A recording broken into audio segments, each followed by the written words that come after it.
This week on The Futurists, Matt Miesnieks. The thing that scares me more than anything about our future and this ambient personal intelligence around us is actually advertising. Ultimately, advertising is about creating incentives, commercial incentives to capture our attention. And as these devices get more integrated with our everything, our sensory, all our different senses, if companies are, motivated and driven to sort of capture more and more of our attention, then that incentive, it scares me more than anything else.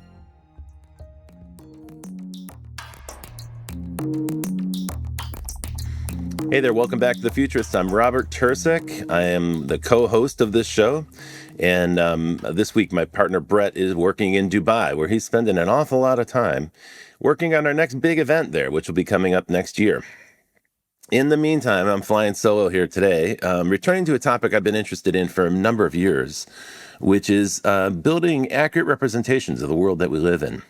If you consider what we do on computers, most of the time we're working with some sort of model, but usually it's an abstraction. If you're in a spreadsheet, you're looking at a financial model, but that doesn't tell you that much about the company. It might tell you about the financial health of a company, for instance, or project or venture.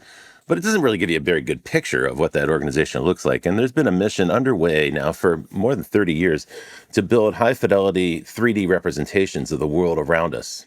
However, that project has been fraught with challenges, ups and downs, sometimes big breakthroughs, sometimes big setbacks. In the meantime, the entire gaming industry, which is now more than a $300 billion business worldwide, is building very vivid 3D representations.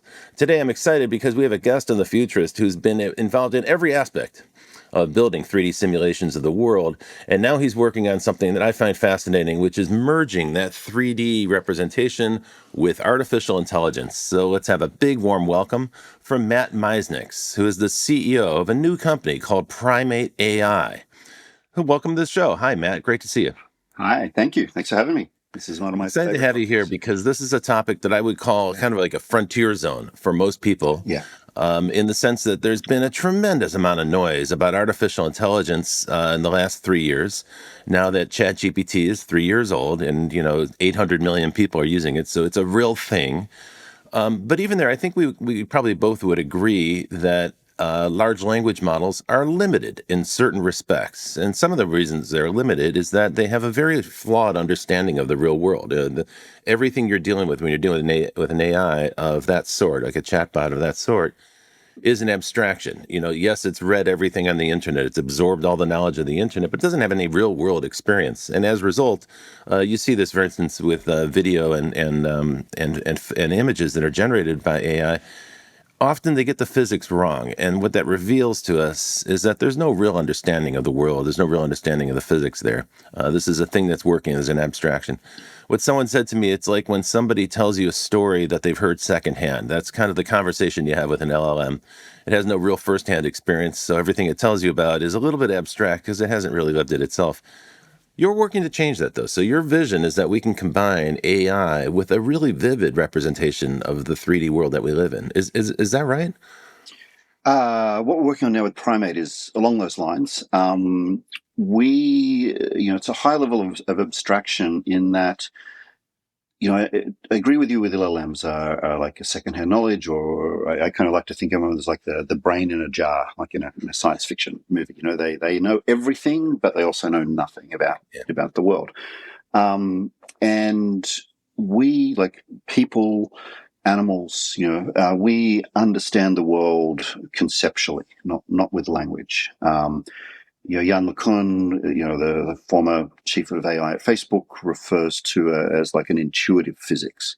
We kind of just figure out in an abstract way how the world works. Like a baby has the concept of its mother, but it doesn't have a word for it, doesn't have a language for it.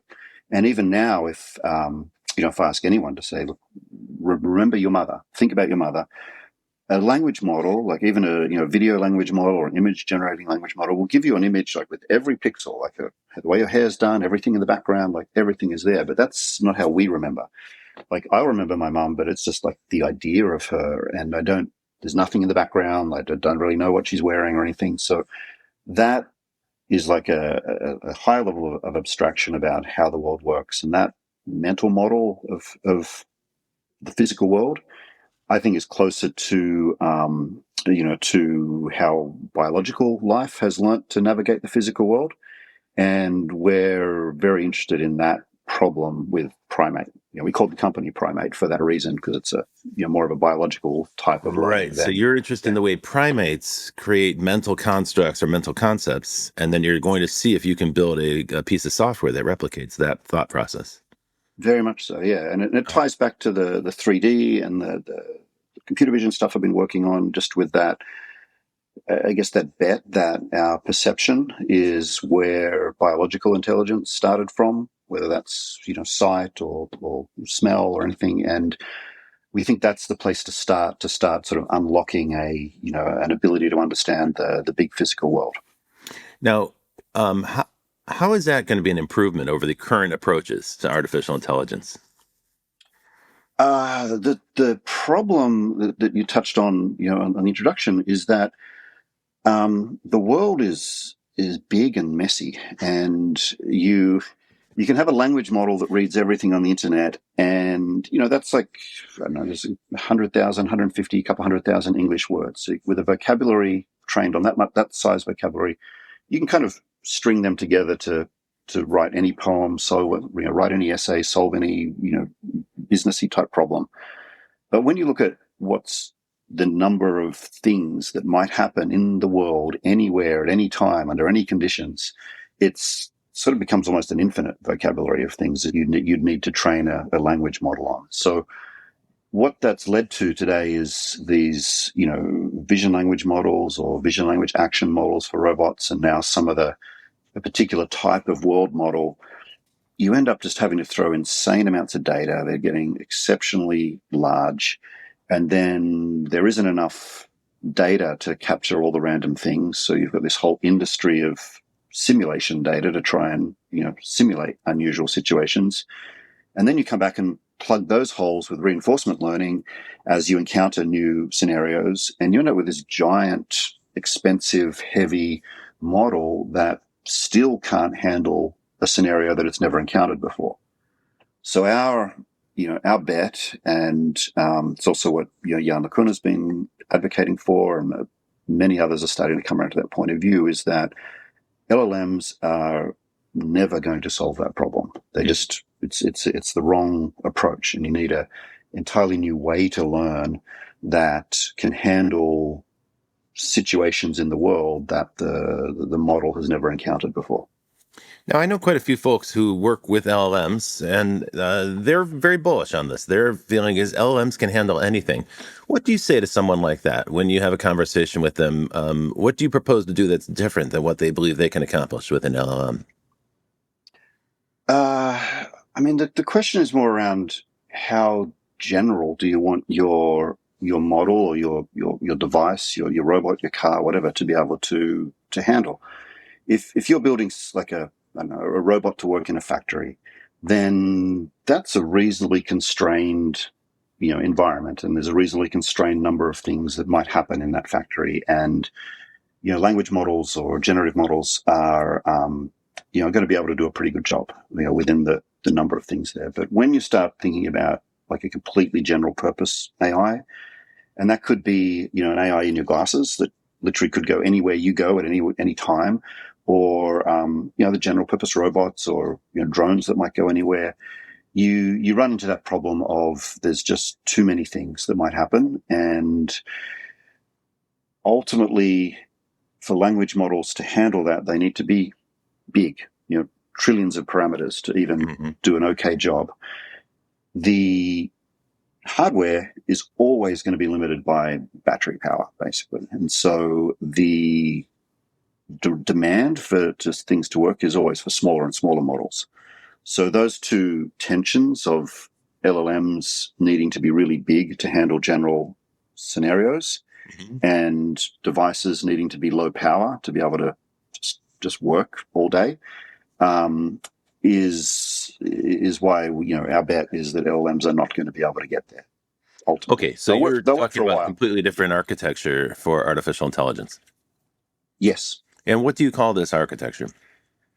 Well, what? Not it's not really what we call it. The Yann LeCun's calling it JEPA, JEPA, which is itself a sort of approach, like a sub approach of energy based models, energy based learning, which was originally put forward by Geoffrey Hinton in the 80s.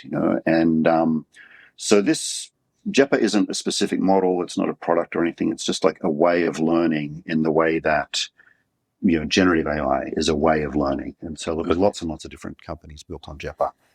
I think it's probably a good idea for us to pause for a second here and note that the way a human baby learns about the world, we don't show a human baby a million pictures of a cat in various poses and say, this is a cat, and remind the baby again and again, and that's a cat, even though we're looking at the side or from the top view or something, a different angle on the cat. But that is how effectively, that's how we have to train the large language models, is we show them a million examples and we say, this is this concept, and eventually it works. I know I'm oversimplifying it, but I think it's necessary to do that. But a lot of people have begun to criticize us. First of all, that type of training is incredibly expensive. It's also very time consuming. It's slow. It is also rigid in certain ways because I think, as you just mentioned, Matt, you have to kind of anticipate all the possibilities and teach all the various versions of that concept. Otherwise, you create a kind of blind spot. So if you didn't show the side view or the bottom view of a cat, then the machine has no concept of it and won't recognize it in that context if it arises. Now, if you're using it as a chatbot, or if you're using it to generate graphics or something, that might not be so critical. But the situations you're talking about are applying this to the real world, where machines are moving around in a warehouse, in a factory, or in some other industrial situation, or maybe even on a street. Now there's a danger because you're talking about an autonomous vehicle or an autonomous robot that could actually hurt somebody or cause some other damage if it gets it wrong. So it's critically important to get these concepts right. And the approach that you're taking, I suppose, if Geoffrey Hinton or Yann LeCun were here on the show, they would say this is more akin to the way human beings learn. We're going to try to model the training. We're going to try to imitate the way human beings learn concepts. Did I get it right? Is that a reasonable summary of what you're That's it. working? Yeah, yeah. And A good then way tell me to how you do that yeah. kind of training, because the current approach to training large language models, at least, is to basically borrow all of the human creativity, all the output of all of humanity's Yeah. imagination from around the world, and digest it all and use that as a starting point. Of course, that's controversial. It's hotly debated. I live in Los Angeles, where quite a few people are not very happy about the fact that their works are being Yes. used for training without permission, consent, or any kind of payment. They don't want that necessarily. I think maybe that reaction's a little bit hysterical or overdone. Personally, I'm a little skeptical that we need to react that way. But that is a common refrain. You hear that all the time. How is your approach to training AI different from training an LLM? Very different. There's two, I guess, maybe three components to it. Like you described, like a baby, you sit there and you do watch the world. You just show it lots of short video clips, and you don't label. You don't. It's all unlabeled data. It's self-supervised learning. So what happens is it sees a cat. If there's videos of a cat there, it'll see lots of different cats from lots of different camera angles. And eventually it figures out that, oh, this thing is a thing. I don't have a word for it, but I see it from all these different angles. I kind of figure out that's the same thing every time. And so it stores that concept, as an embedding.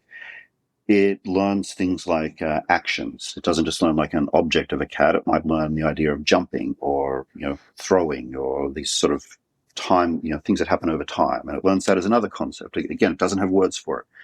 And it even starts to figure out how the world works. Things like gravity. When you'll see things that are dropped, and it learns things like color consistency, like things don't change color by themselves or change shape by themselves. And even things like object permanence, in the way that if you can't see something, it doesn't mean it's gone. Gone. And Yep. that's like a baby playing peekaboo. For a while, it thinks you're gone and you're back, and you're gone and you're back, and it's really funny. And then eventually figures out that you're there the whole time, and it learns that idea. And so The JEPA approach learns all these concepts just by depending on which videos it sees. In the same way, a baby just watches the world So go by. you're training the AI by showing it videos. Yes, just Not to regular. generate video. This is not a generative AI. This is so that it starts to see Yes, objects in 2D, really, because it's not a 3D space, but it's seeing them in two dimensions. And then, as you say, as they disappear from one side of the screen to the other, we start to get a notion that there's object permanence. So that thing's not gone. It hasn't just disintegrated. It's yes. actually still there. It's just off screen. So you're developing that kind of consciousness. Exactly. Yeah. And you know that distinction between understanding the world and trying to generate the world is pretty fundamental in Now, this approach. I want to ask the next question because I'm sorry to interrupt you, but this is what I'm itching to ask this question, Yeah. which is, we don't teach a child how to navigate through the world by showing a child a lot of movies. And let me shift to a different metaphor. All these tortured metaphors. We're talking about how we train children. I'm going to throw in a different one. We can torture a new metaphor. It's a dog, because a dog never goes to school. A dog doesn't read, right? So how does a dog get a concept of the world? But a dog actually has phenomenal instincts about Yes. physics, right? The dog knows how the world works. The dog has a great understanding, maybe in some respects better than a human. The example I love to use is if you throw a frisbee, any dog in the world is going to be able to do differential calculus as it's running across a field. It's moving as fast as it possibly can, but it can predict the trajectory and know just how much force it needs to project itself into the air and grab that thing with its mouth, right? And so that's an extraordinary feat of calculation. We tend to think that humans and mammals have slow brains relative to computers. But what I just described there, that act of doing differential calculus while racing at high speed across a field to track a moving object, that's not trivial. Like, that's an amazing thing. That's an innate capability that animals have, right? And Yeah. most of the mammals that we experience in our world, they demonstrate that all the time. They have a very good, very acute understanding of the physics of the world, the permanence of objects, the shape, the way objects behave in the world. They know what's a threat. They know what is not a threat, right? And they're extraordinarily good at that. How do you get that kind of innate understanding of the world into the head of a robot?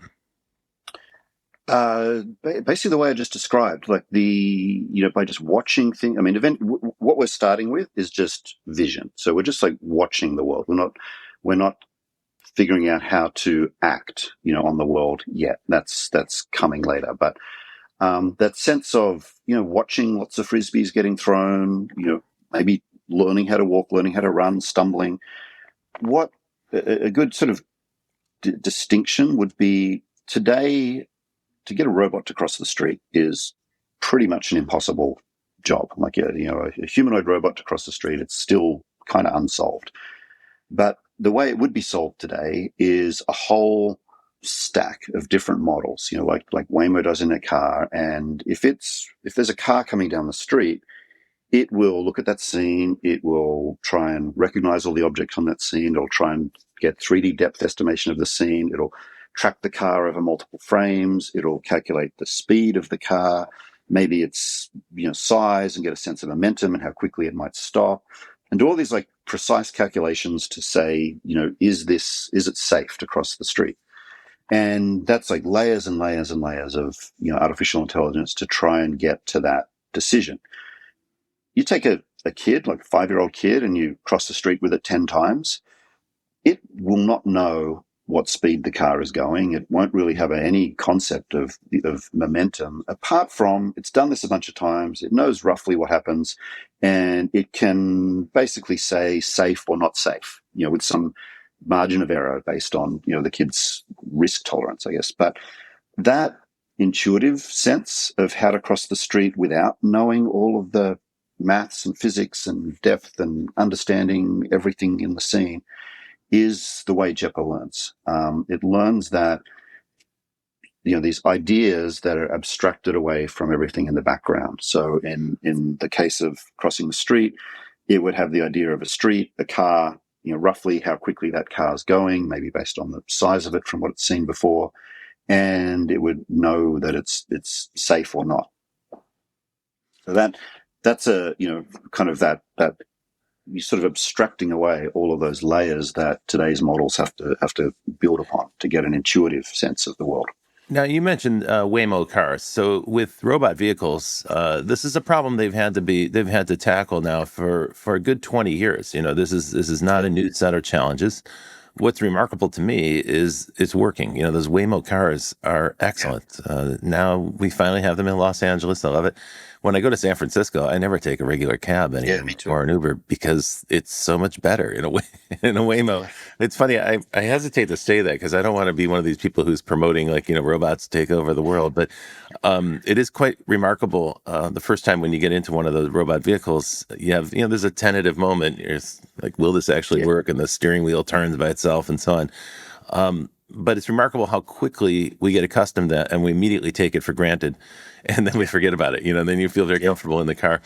I think that more and more of the world is going to start to take on the characteristics of those Waymo cars, and yet I don't think most people are thinking about it that way right now. We're sort of in No, right now we're enthralled by the large language models and the diffusion models that are used to generate images, and those are quite amazing. But I think those are going to start to look like parlor tricks, and where you're yeah, going to see a lot of incredible application of real intelligence. This kind of three-dimensional intelligence is going to be in the world around us as the world starts to automate. Now, we're going to need to go to a break here. So let's hold all that. We'll come back to that conversation after the break because I really want to get into this. Like, what does yeah. that world of the future look like? But before we do that, there's something we like to do on the show so that our audience can get acquainted with our guests. So, Matt, I'm going to ask you a series of questions. I'd like you to give me short answers. This is what we call the lightning round. All right. Okay, so here we go with the lightning round. Question number one. What's your first memory of science fiction? The first thing that you remember, maybe it was a motion picture or a book that you read or a story that you were told. Yeah, Star Wars at the movie theater in the 70s. Right on. And tell me, is there a futurist or someone who is involved in predicting or forecasting or depicting the future who inspires you personally? William Gibson, Ah, great. the author. And tell me, is there a particular forecast or prediction that made an impression on you at some point in your career that caused you to change your career? Not really. I've been on this same thread since my career began, so it hasn't really changed. It's this idea of bringing the near future into today. Okay. And finally, what is one invention that you think made the greatest impact on humanity? Uh, in my lifetime, probably the internet. Before that, plumbing. So Indoor plumbing, good. That's true. yeah, That little J bend that keeps the yes, smells out. And saved more lives than anything else. okay. Well, what a pleasure getting to know you, Matt. Folks, we're listening to The Futurists, and my guest this week is Matt Miesnieks, and we're going to talk more about 3D intelligence after this break. Stay tuned. Provoke Media is proud to sponsor, produce, and support the Futurist podcast. Provoke.fm is a global podcast network and content creation company with the world's leading fintech podcast and radio show, Breaking Banks. And of course, its spin-off podcast, Breaking Banks Europe, Breaking Banks Asia Pacific. But we also produce the official Finovate podcast, Tech on Reg, and Emerge Everywhere, the podcast of the Financial Health Network. For information about all our podcasts, go to provoke.fm or check out Breaking Banks, the world's #1 fintech podcast and radio show. Welcome back to The Futurist. I'm Rob Tersick, and this week I'm talking to Matt Miesnieks about 3D and artificial intelligence. Now, Matt, during the break, you and I were having a little conversation, sort of a sidebar conversation I want to catch the audience up on because there's different schools of thought here. There's different approaches. The big challenge, I guess, is to say, well, how do we create a 3D simulation of the world that we live in, one that's machine readable so that AIs can navigate through the world that we are in, or machines and robots powered by that AI could navigate in the real world. That's important for safety reasons and accuracy and business reasons, but there'll be many other applications as well, I'm sure. Now, what you were pointing out in the break is that there's different schools of thought. There's two different approaches, at least. Maybe there's many different approaches to doing this. One is simulated worlds, let's say, or fake worlds. This is what you're familiar with if you play video games. Right now there are more than 1,000 3D immersive worlds out there that are quite good. But as you pointed out, they're filled with flaws. They're not really high fidelity representations of any kind of real world. They have their own physics. Sometimes they take shortcuts. Sometimes they're limited in what they can show or the resolution that they can portray. There's another approach, and this is the approach that I think you're more interested in, which is this conceptual approach. So if you could you please clarify for us the two different approaches? Maybe talk a little bit about Fifi Lee and Yann LeCun and what they're both working on, as they both talk about world models, but it seems that they're taking very different approaches. Yeah. It's the term world model is kind of hot at the moment, but it broadly means two different things. Most of the time, when people talk about a world model today, they're referring to something that's sort of like the next step in an LLM. LLMs have gone from text to images to video to then world models, which are basically the ability to create videos, but they behave consistently with the real world physics. So there's no like weird things morphing into other things, or stuff that can't happen in the physical world. I seem to recall a couple of years ago when Sora was in a very early stage at OpenAI. There were a number of other companies that were trying to generate video, namely Runway, Luma Labs were two of the leading companies at the time. And back then, what I heard about Sora, which I don't know if this is true because I haven't verified this with anyone at OpenAI, but at the time, people said, well, OpenAI has a different approach. They're trying to build a world model. In fact, that was the first time I heard people really engaging with that concept. And their idea was that if you throw enough data, if you do enough training with an LLM, eventually it's going to start to develop its own concept of the world that it's describing in words. That's an interesting. It's an interesting bet, but I think it is a bet, right? And I could see a lot of ways that could go wrong as well. Is that a fair description of what they're doing? Yeah. I don't know if that's accurate at all. And I apologize to anyone from OpenAI if I got it completely wrong, but let me know. We'll have you on the show. You can correct me. Sure. Without knowing about OpenAI specifically, that the way you described it is roughly how they're working today. They're kind of throwing enough video at it, and then like training in like all the things that a physics engine in a game engine would do, and it learns those rules, and you end up, I think, Google's Nano Banana is the state of the art, like this morning. So you can ask it to generate images or generate videos, and those objects in those videos will behave as if they're real things in the real world. So you end up with videos that are more like believable and less weird hallucinations going on.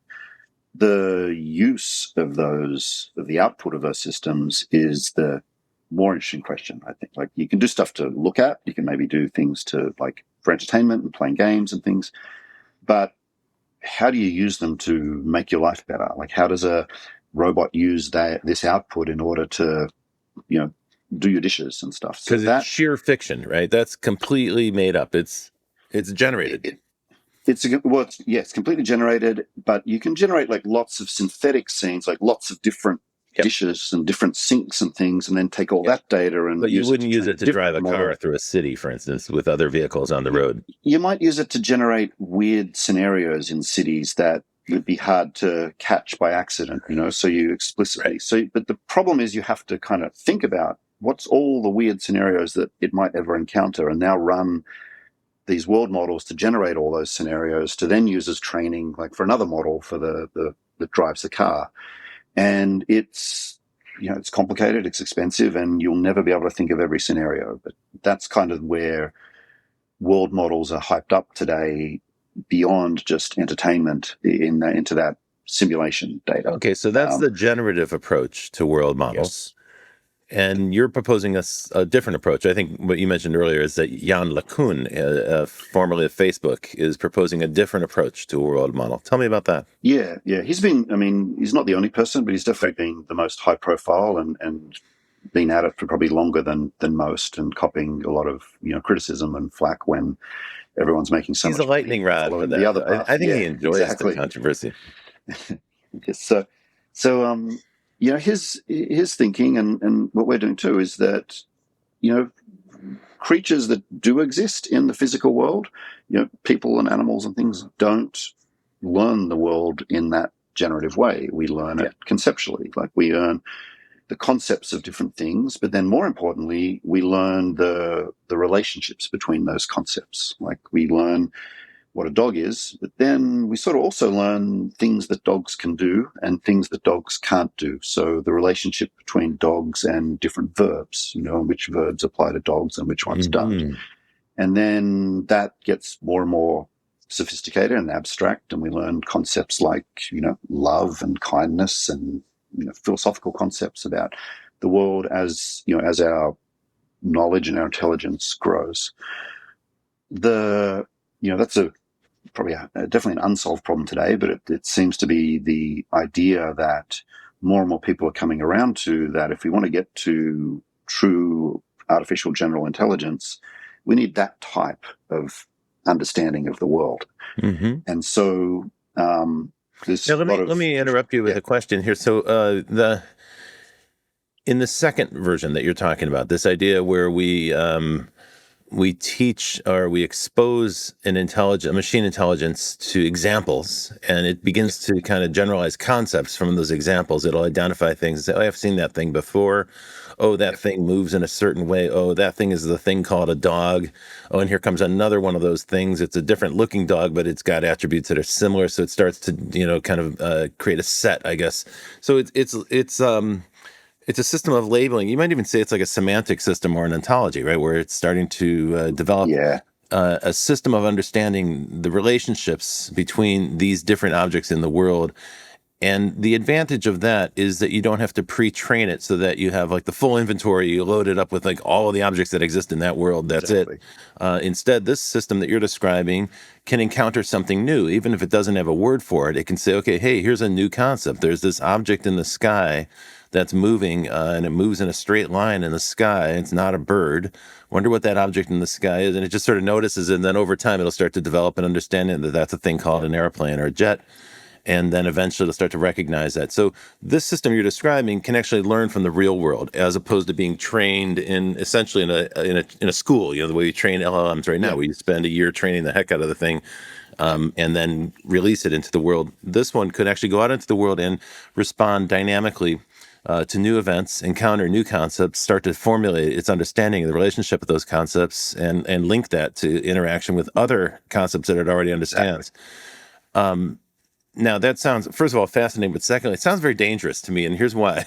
If you put that thing in the real world and it's moving around, it might not have a fully developed understanding of all the concepts, and it might crash into one of them. Tell me a little bit then what you're doing at Primate and how that's different. And I know you've also worked in the past at 6D AI, a company where you had a successful exit to a very interesting company, Niantic. A company that's been building games at the very forefront, right at the intersection of what we're talking about, these constructed worlds or generated worlds, and then the real world, and trying to create entertainment. One of the very few companies to be successful in that space. So if you don't mind, tell us a little bit about what you've done and what you're doing in this domain that's different from, say, Yann, LeCun, or Fifi Pei, or some of the other folks that we talked about. Yeah. So 6D was built on the idea that for machines to, not just machines, any sort of device. We were excited about AR glasses, but it applies to robots and drones and AVs. That they needed a map of the world to learn where they are, and those maps existed for self-driving cars. They sent cars down the highways and gathered all that data, but no one was ever going to let Waymo into their living room or their place of work, and those spaces are actually the most valuable places on Earth, for us. So how do you get maps of those places that are useful for these applications? And our insight, which certainly we think we're probably the first people to start talking about it publicly anyway, was that you needed to crowdsource that information, and you needed to use phones, the devices people have already got, and it needed to be in 3D. And that was a very difficult technical problem, but if you could solve it, you could potentially unlock this, this opportunity of building these maps. So that was the problem we solved at 6D. And we had acquisition offers from every major platform at the time, but Niantic was the most attractive on multiple levels. And, we're acquired by Niantic. And what's been interesting since then, that was like 5 years ago, is that the vision we had for 6D is playing out exactly. Like Niantic sold off the Pokemon Go game and kept the mapping business. And then just last week, they shut down their AR web development tool, and now pretty much Niantic is a company that's sort of built on that idea that we had at 6D around building these, spatial machine-readable map of the world. And they've put that software in every Pokemon Go client, and I'm not sure what's public or not, but I know they've done some, orders of magnitude larger deal, to put it out into something, end up being something like 1 billion devices, for that to all come to pass. So that was really nice. So one of the things that Niantic's been able to do with a game like Pokemon Go, their users who are, marching around the world with a phone in their hands, they have all the geoposition data from those phones, the sensors in those phones. And, the great thing about Pokemon Go is users themselves were labeling the world. So they were creating the ontology of the world. They were the ones identifying all the monuments and important places, the Poke Gyms and so forth for that. So they did the work. And Niantic got the data asset. And what they got was a very well labeled world for that particular context. Not everything in the world, but for the players of that game. But a few games later, I'm sure they had a very rich data asset. Now, what I'm hearing you say is that they're now going to transform that data asset into something that can be used by AI, or is that more the zone that you're going into next? Everyone's excited about this same idea of how does AI understand the physical world. And Niantic has got a pretty unique data set that they've built and is getting much, much bigger around the physical world. And they can use that to train to different things. And I don't know what they're working on beyond the, some semantic understanding, some sort of simple semantic understanding of the world. Mm-hmm. But there's certainly, we're on the same page philosophically and where the opportunity is. And I'm excited for what they do, where it goes. Now, there's quite a few companies that are interested in this. NVIDIA, for instance, is a company that has they have a lot of resources these days, and we tend to think of them as a company that makes chips, but they also make a tremendous amount of software, and that's actually one of their great advantages. The CUDA environment helps build applications on top of their hardware, and that makes their hardware more valuable. But one of the areas that NVIDIA has been putting a lot of resources is in building very high fidelity 3D representations of the world. And typically this is when people outside of NVIDIA talk about this, they refer to a thing called Omniverse, which is, in some respects, you could call it like an operating system for a three-dimensional world. I don't know if that's accurate, but that's a loose metaphor for what they're building. I've heard mixed things from both sides about, some people are fans, other people think it's extremely expensive and over-engineered. And so it's a little bit controversial, like everything NVIDIA does. My perspective is it's great that NVIDIA is out there promoting this because they have the resources and that's one of the things their hardware does very, very well from the very early days of graphics accelerators, is building these 3D representations. So why not, of course they want to facilitate that and foster their ecosystem. Some people are concerned and they say, gosh, what NVIDIA is trying to do is build the Wintel monopoly for representations of the world where they control the chips and the operating system, and thereby they can squeeze most of the profit out of the business. What's your perspective about that? And I'm not trying to pick a fight with NVIDIA here, but I'm interested to get your view on that. Yeah, I mean, we look at it as broadly, the idea of like system one and system two thinking that we have, as humans in our brain, and very crude metaphor, but we think that system two thinking will live in the cloud, and that'll be driven by the NVIDIA type data centers, these massive LLMs, pretty much unlimited resources within the limits of the planet to deliver it. But then there's this other type of thinking that's going to live on the edge. That's our system one thinking. It's the stuff that happens in real time. It's largely based on how do we deal with the physical world and make kind of simple decisions. And then we offload the pondering, to the cloud. What I'm interested in is this edge-based AI, and I think that's going to take on over the next decade, or the next wave of AI. This edge intelligence is going to be the most exciting domain. It's the most unleveraged today, and yet there's an insane amount of compute on the edge. It's all low power. much more environmentally friendly for starters, and you're going to see these different types of models that can understand the physical world that are orders of magnitude smaller than anything that these giant data centers are building, but that can do a lot of the intelligence that a lot of the jobs that we're relying on cloud models to do today. So that sort of expansion on the edge and that shift of where we do our intelligence, with the sort of questions we ask, the simple things, are going to move out of the data centers onto the edge. So, Now, how will the I world don't know be different when that happens? Like, what change will I experience in the world? What new thing will be possible? Yeah, I mean, I'll take a wild metaphor here that a friend of mine, Keiichi Matsuda, came up with, which is, think about it in terms of religion, where the open AIs and Geminis of the world, they're looking at a very monotheistic, gods that are, this is the one true God that knows everything, and that's the one we ask for everything. Now you're scaring And people. People are listening to this. yeah, I know. That's kind of what they're trying to build. But Kichi, he's part Japanese, and he sort of looked at it through a more of a Shinto type of lens, where it says like every little thing has its own little god, and some of them are kind of helpful, some of them are annoying, some are just fun, some are powerful. There's the little god in your fridge, and the god in the stream, and the god in your car, and a lot of this edge intelligence will kind of filter out. And so, there'll be a little AI that runs in our toaster that may not talk to OpenAI. It's not going to be able to help you with your homework, but it's smart enough to make some toast. And there'll be little AIs like in all these things. Your car will be definitely smarter than your toaster, so it can maybe do more things. And it relies on its local intelligence to sort of drive the car, but plotting the route between cities, it asks the cloud god, to do that for you.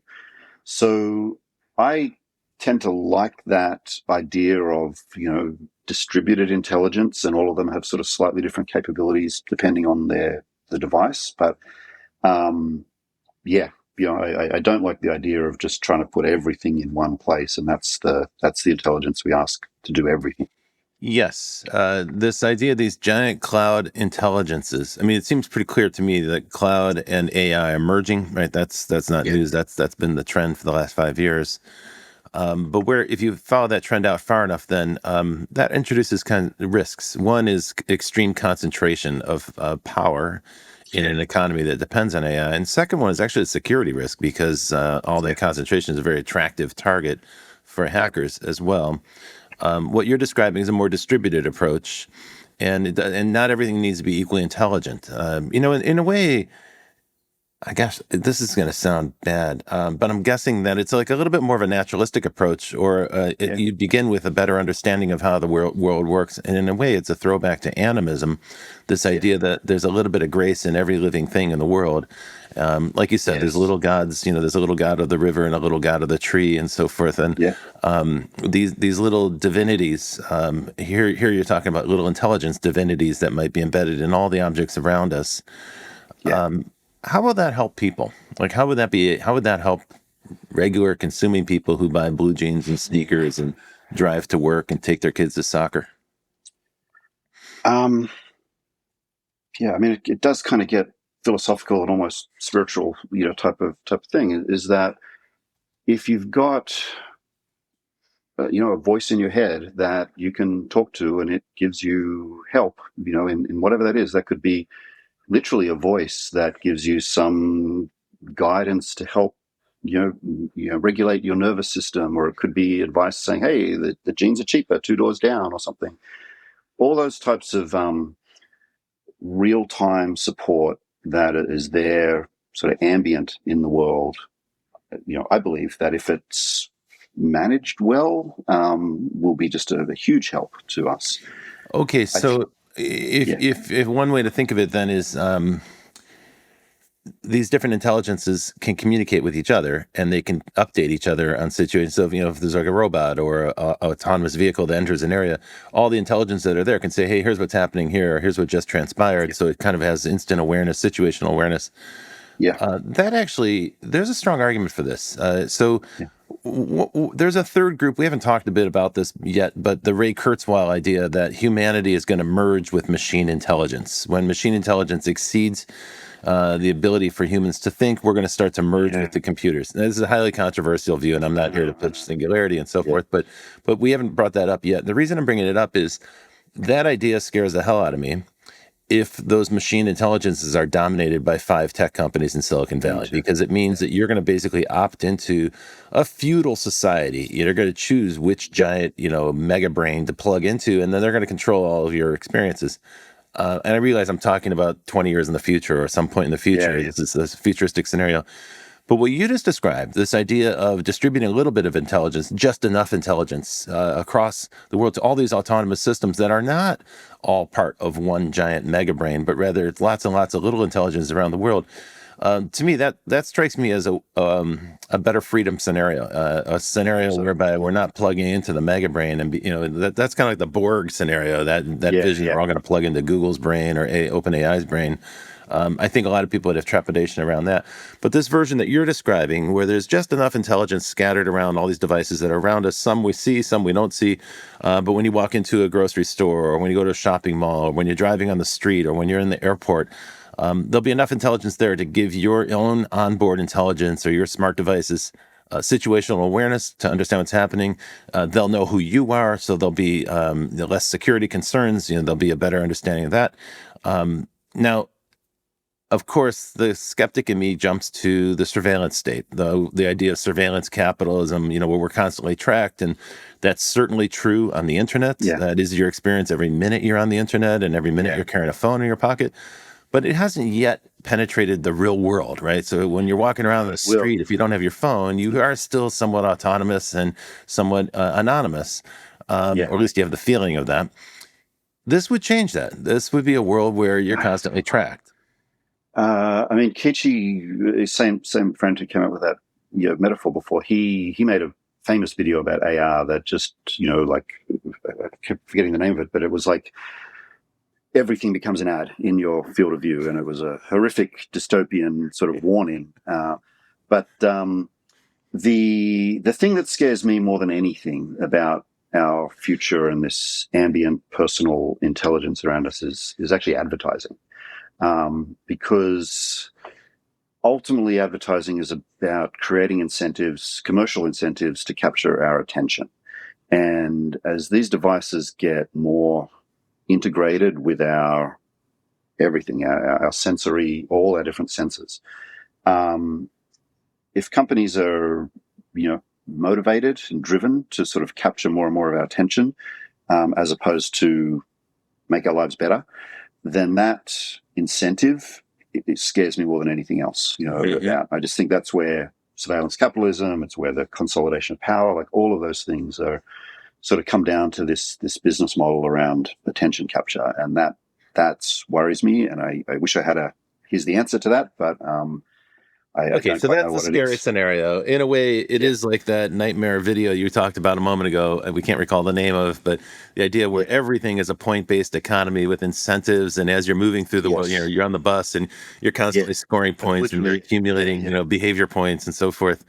In a way, kind of like a nightmare extension of Pokemon Go into our real world experience. If we're wearing AR goggles or some kind of eyeglasses that show us an augmented overlay, then it could be gamified. I think that's actually a very likely scenario. If we all end up wearing AR glasses, and the reason is because the business model presents itself. Like, we already know that you can incentivize behavior with those kinds of loyalty programs. So certainly someone's going to try that. Give me the positive scenario. Let's end the show with your positive vision for the world in 10 years. The work that you're doing now, how is it going to make the world better in the next 10 years? Yeah, so, just say that like Apple's business model of, you buy hardware and then they manage your privacy responsibly, and say companies like that kind of win out.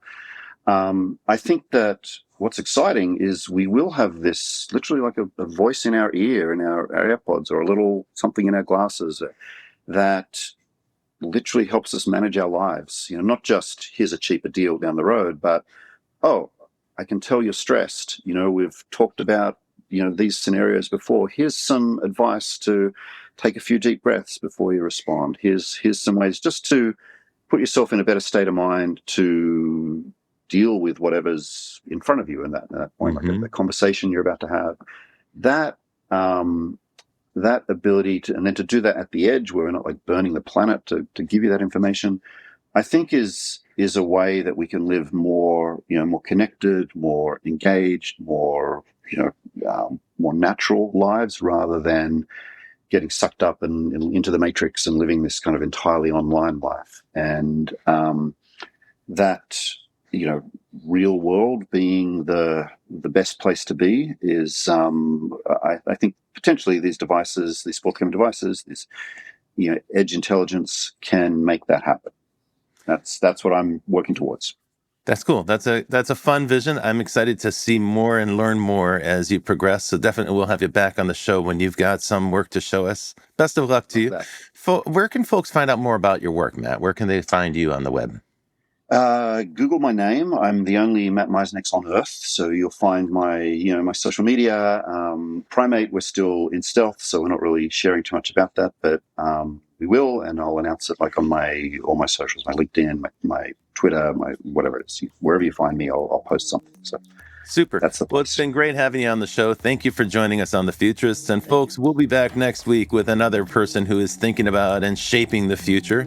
Until then, we'll see you in the future. Well, that's it for The Futurists this week. If you like the show, we sure hope you did. Please subscribe and share it with the people in your community.